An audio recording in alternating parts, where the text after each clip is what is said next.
Welcome, السلام علیکم۔ جب آئے دن تمہاری رائے بدلتی رہتی ہے تو پھر اپنی رائے پر بھروسہ کیوں کرتے ہو؟ بغیر بھوک کے غذا نہ کھائیں، اور جب بھوک تیز ہو جائے تو بھوکے نہ رہیں۔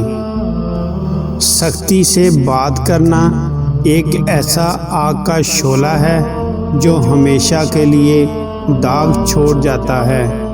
بہت سے نقصانات انسان کو اس وجہ سے اٹھانے پڑتے ہیں کہ وہ لوگوں سے مشورہ نہیں کرتا۔ حقیقی خوبصورتی کا سرچشمہ دل ہے، اگر یہ سیاہ پڑ جائے تو چمکتی ہوئی آنکھیں کچھ کام نہیں دیتی۔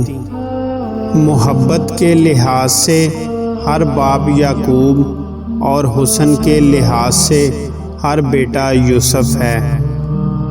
فقیر کی پہچان یہ ہے کہ اس کی خاموشی فکر کے ساتھ ہو اور گفتگو ذکر کے ساتھ ہو۔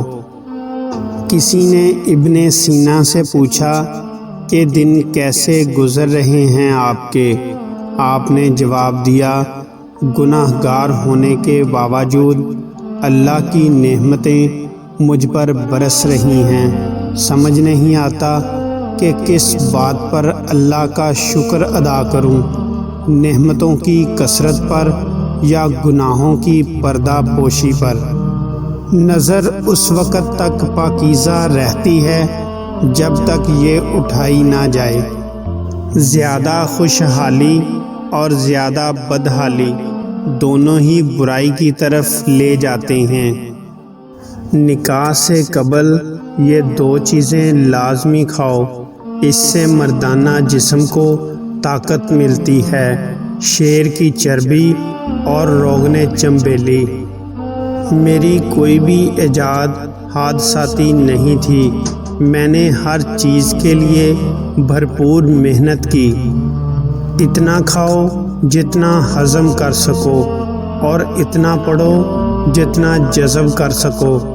بیماریوں میں سب سے بڑی بیماری دل کی بیماری ہے۔